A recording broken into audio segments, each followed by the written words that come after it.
Hi, Hi. everybody. Hi, Sylvia. Hi, Kofi. Hey, How are you? Laura and Sylvia, Thanks. welcome to Bookish. Yay.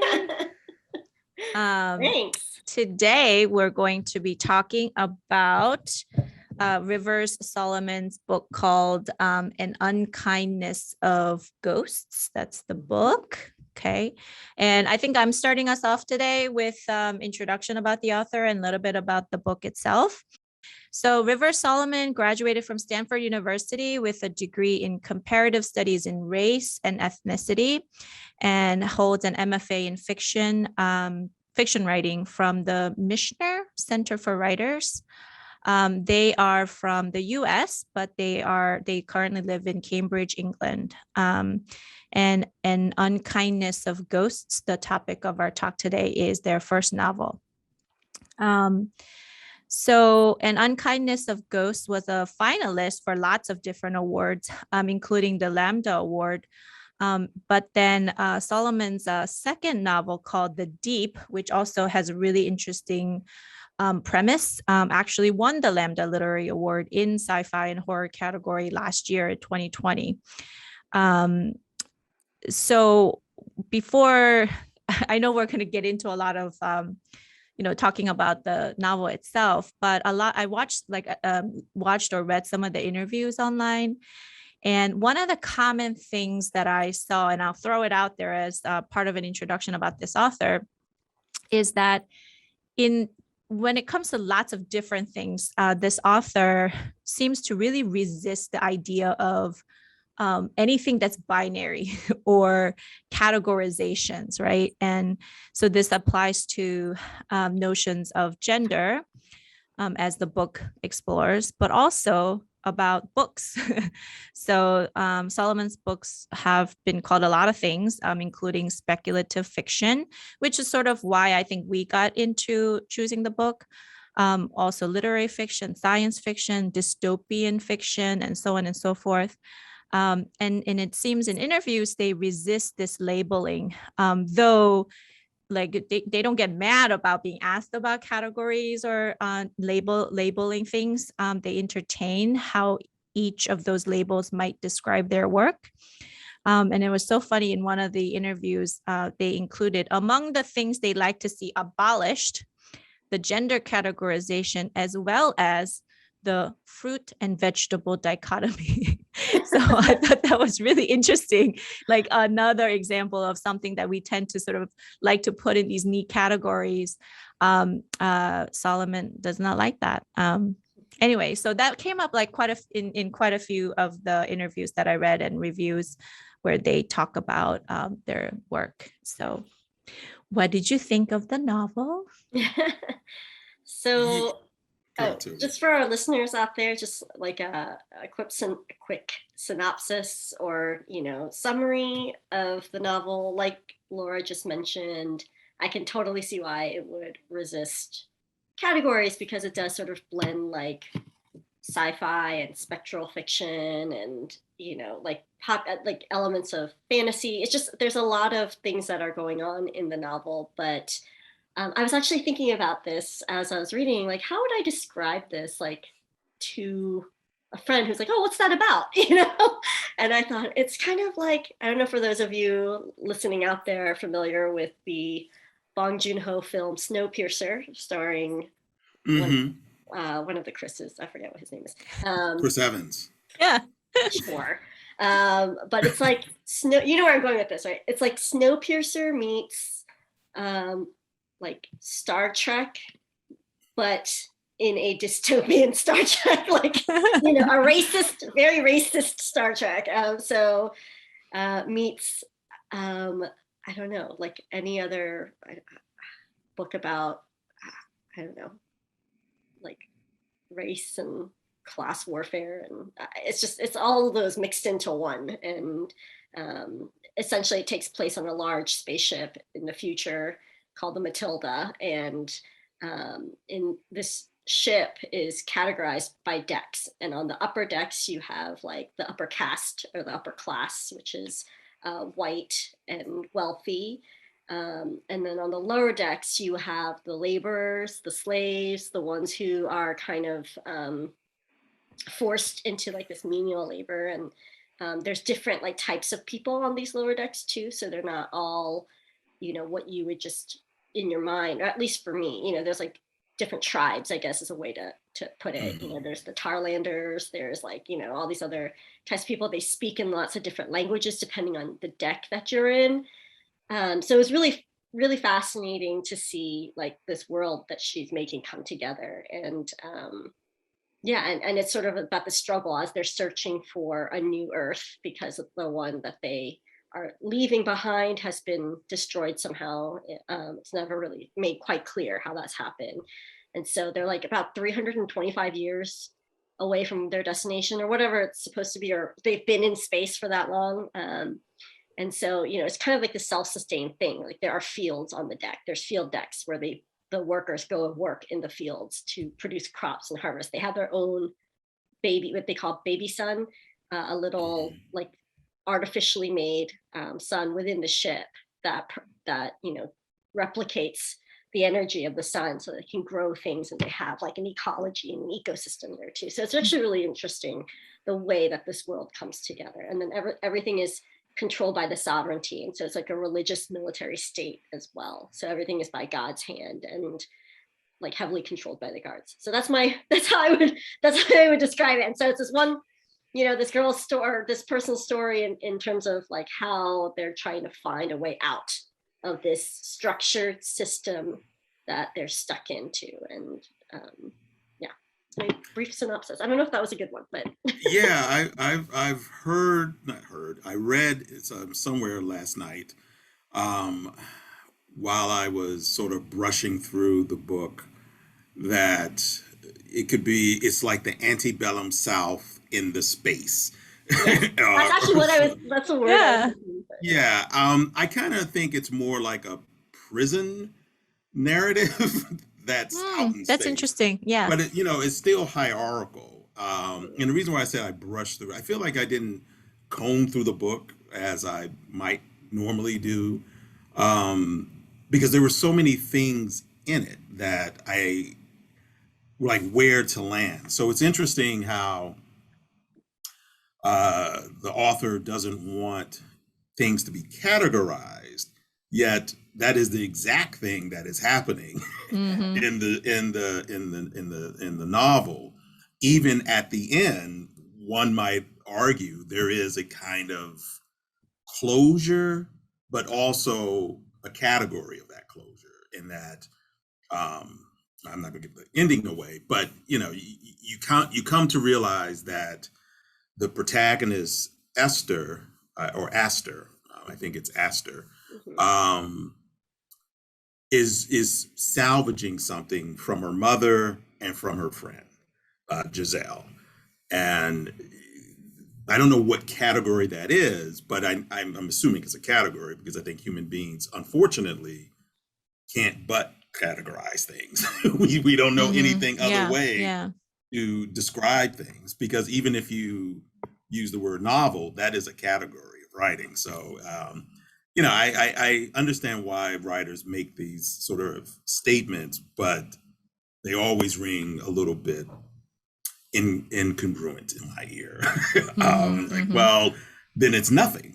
So if I can't categorize it, it's nothing. And I know it's not that. What I would say, maybe the way the author sometimes talks about these categories is the both and, rather than you know, one or the other. I think maybe that's where this author is going with some of these. And I think you can tell that in, for example, the way the gender pronouns work in the novel, and how on a certain deck where everyone is assumed to have the she, her pronoun, like where Esther is from, and then as you go up to the different decks, and my impression was that the higher that we went on the decks, meaning in terms of class and getting whiter as we go up, that there was more intense, especially from the bad guys, the guards, homophobic, and very clear, like this is a man and this is a woman, and And if you don't belong to one or the other, there's this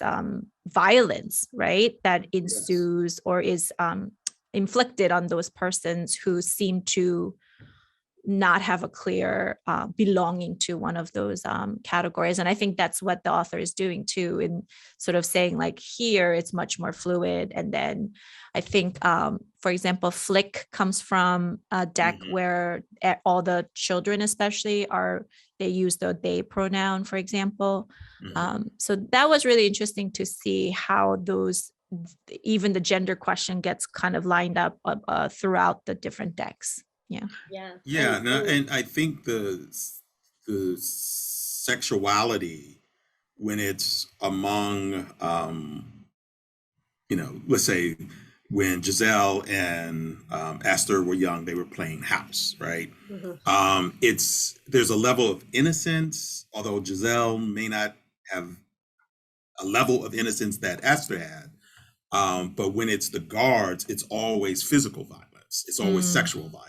And, I think there is a critique being made there in the novel about women and their bodies and the body of a person in general, that it's almost always viewed through the category of sex, right? And so you don't see personhood. And so that part in where the surgeon, I forgot his name. Theo. Theo Thackeray. Somehow or another he came with that. This idea that he was somewhat not a man, but not a woman. And there was this sort of misgiving, but his station, because of his relationship with the lieutenant and his service, made him valuable. And so even those on the lower decks, their service is what is valued, not their personhood. And I found that just an interesting critique in how, labor, exploitation, and those things, the work that we do is valued, but our personhood isn't. And I think it's like continuing on that train of thought, when your personhood isn't valued, how then does that affect the way you view yourself? And throughout the novel, what I really took away from it was Aster is constantly viewing and then reviewing herself, the way that others perceive her and what they say about her. And so, in one scene where the lieutenant, who kind of controls the whole ship at one point, he has a very deep vendetta against Aster. He despises her, is to put it lightly. And in one scene where the two of them are having a very tense kind of conversation, he compares her to his pit bulls. And he says that even his pit bulls are beautiful in the way that they look, but she's no better. What does that mean for her that she's no better than a dog in the way that she looks? And then these words, like how they are then, and then she kind of, she's a tough cookie. Like she has some moxie, this one, right? And so you think like she's impervious. You would think she would be impervious to these like, taunts and these like deep insults, but they are naturally really quite hurtful. And the way that they absorb into you and then inform the way you think about yourself as a person or less than a person. I feel like that's a struggle that I see played out. Like, she's trying to define herself, but she fits in no category, and she's not considered beautiful then or valuable according to any of these standards of these categories. Then where does she belong, and how does she view herself? And like, to me, like this was something that was so like, it was one of those things that came out to me so clearly in the novel and in different passages. And I want to read two very short ones for us. So there's one where she's then also being called, she dresses as a boy sometimes to travel between decks, and Aster can pass for either boy or girl. And so in one part of the novel, she's going to meet somebody and she's dressed as Aston, right, who is her kind of male alter ego. But even as a boy, like, to some, Aston looks effeminate, right? Or like not fully like a boy, presenting like a boy. So they're like insulting her as Aston. And so she says, Aster knew these insults weren't meant for her. She was playing a part. They hurt anyway. They hurt because of the people they were meant to target, and they hurt for all the ways she'd been targeted in the past. With everyone insisting it was true, it was hard to believe she was any good at all. Mhm. And then, that kind of a thought process is echoed elsewhere. And then there's another scene not too long after that when she and Theo, who is also her like romantic interest, right, are together, and she's thinking of herself as she might be perceived by someone like Theo, and she thinks Aster occasionally, through no will of her own, worried she wasn't pretty enough, and why. Pretty was a strange thing to concern oneself over. Pretty was subjective and fallacious. Pretty couldn't be replicated in a lab. She, as much as anyone, enjoyed the prismatic sweep of amaranth and bloom and the geography of animalian bodies. Yet, when applied to people, it didn't jive with her that pretty was meant for some and not others. More pressingly, it didn't jive with Aster that some days she wanted to be one of those folks who was prettier than the other folks. It was like wanting to be more vanadium based, or wanting to have orange pigmented skin, arbitrary, bizarre, pointless. Still, she wanted it, and Theo made her feel like it was already so. And I don't know, kind of going to the idea of like, if you do have personhood, what makes you valuable as a person, and in the Upper Decks, it's all about your appearance, what color your skin is, the way that your bone features are. And I just thought it was so interesting that she's like constantly like negotiating these qualities about herself and like what she desires, like within these categories. And so it was really interesting, Laura, that you mentioned that she resists categories as a writer. River Solomon, they resist categories, but Aster, is also at the same time, the character is trying to navigate where does she fit in, and using categories, kind of like what you said, Kofi, like using categories to try and understand that, but they don't work. They don't like logically fit. And so to me, that was really one of the layers of the book that I really appreciated, was questioning, okay, how do people perceive me, and what are those perceptions based on, and would I apply those perceptions to anything else, in my world or in my life? And if not, then why do I want this to be perceived this way? Anyways. No, that's great. I think Laura? I think that's especially meaningful for Aster's character, because so much of the novel is about her sort of having this tunnel vision, right? Or this goal of getting out or doing something. And she seems or appears to not care. She appears to not care about people, doesn't want to make connections, and is on her own, has her own lab. And, with the exception of the few people that she calls bunkmates, I think, right? And yet, as you say, Sylvia, you see her being pulled, and she called it somewhere. She talks about how she doesn't like that she's become needy, that she has needs. And I forget, I think it has to do with Theo, actually, the sense of needing a person or needing a touch or something like that. So that she, no matter how much she resists it or wants to resist it, that she keeps getting pulled to needing people or having these desires or wanting to think about these things that she would like to think she's above or doesn't matter to her, right? She resists some of it so much, even the way she feels about Theo and the way she behaves towards him. Yeah. And partly because she's reacting to the way she's perceiving his, understanding of her through his actions. And so like, I think at one point he describes their relationship as like acquaintances or friends. Yes. That's right. And she gets so upset. She does not like that. No, and I laughed so hard, and I was like, like you. Big no, Theo, He's going to sleep on the couch tonight. I know.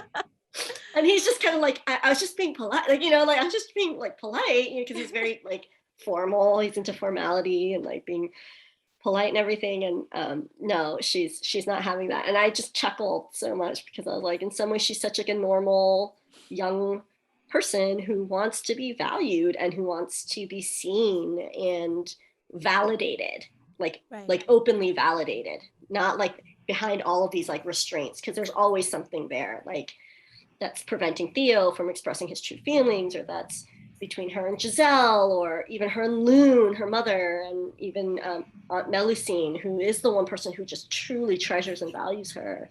And yet Yeah. there's always like this block, I feel, that she's either unable to accept it or unable to be the one to like open that door for different reasons. Her relationship with her mom, Loon, is it seems predicated on those journals that her mom left in the secret lab, and it's really Giselle who unfolds a lot of this, or sort of decodes things that, for whatever reason, Esther couldn't do.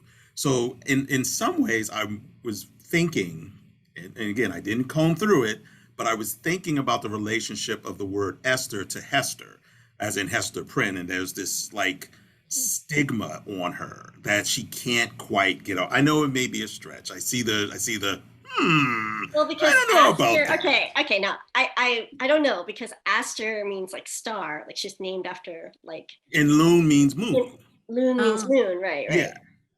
And so, yeah, I get it, but I just wonder if there's this thing that is not necessarily an albatross, but there are these Yeah. memories that the mother, you know, did something, and I don't want to spoil things, and she left behind these journals and this sort of hidden room, and it becomes this sort of this other kind of space for her. And Mhm. I think she is most free when she is in that space, or her lab, or the what is it, the Botanarium. botanarium, and when she's with Giselle, because I think Giselle represents a kind of freedom and a Yes. kind of in your face that Esther struggles with, because I don't know if she's as free as Giselle mm-hmm, mm-hmm. in that way.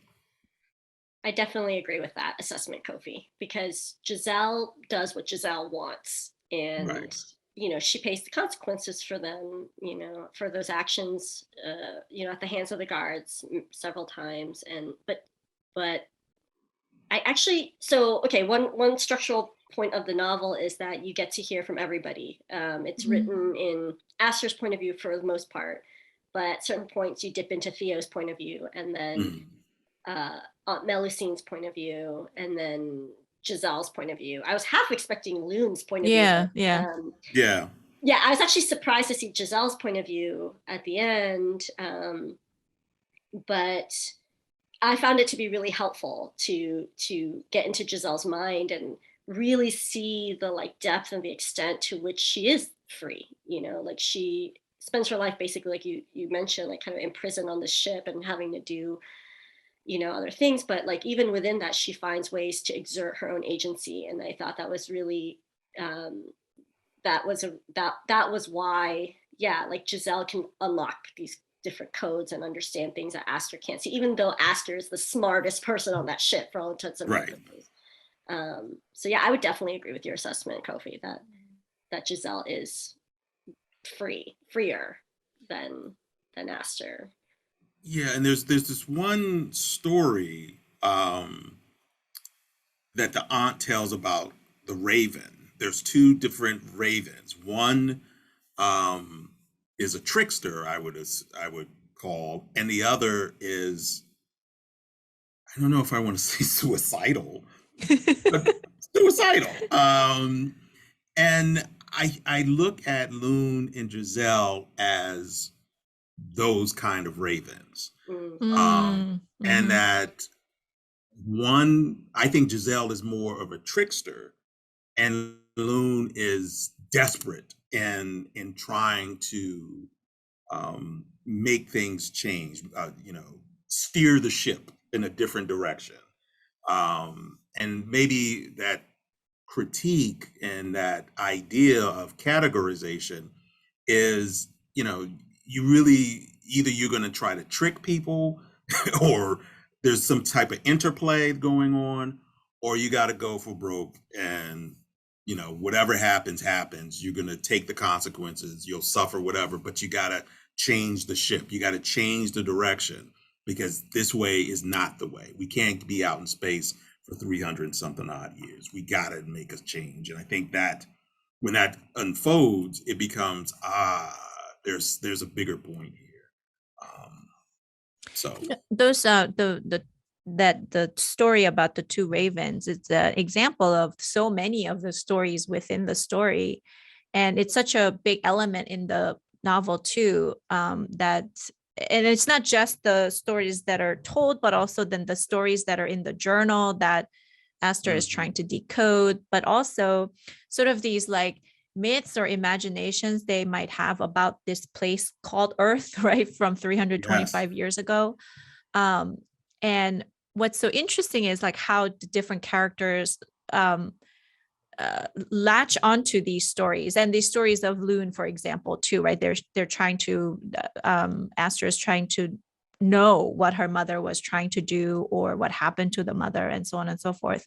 So there is this sort of like being guided, or you might even say haunted by stories, right? And how these different stories, I really enjoy the stories.